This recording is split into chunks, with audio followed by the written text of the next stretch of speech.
muli po, Ma'am Laudet, ngayong gabi po at tatalakayin po natin kung paano nga ba umusbong ang LGBTQ community.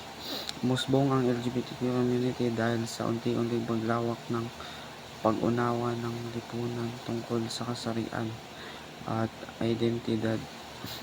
Nagsimula ito sa mga tao noon na tahimik lang na nagkakakilanlan at nagtatago sa mga safe spaces, tapos lumakas dahil sa mga kilusang protesta, lalo na yung mga parang Stonewall sa ibang bansa.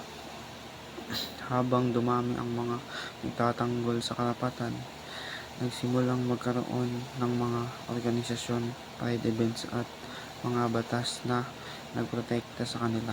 At yun lang po. Maraming salamat.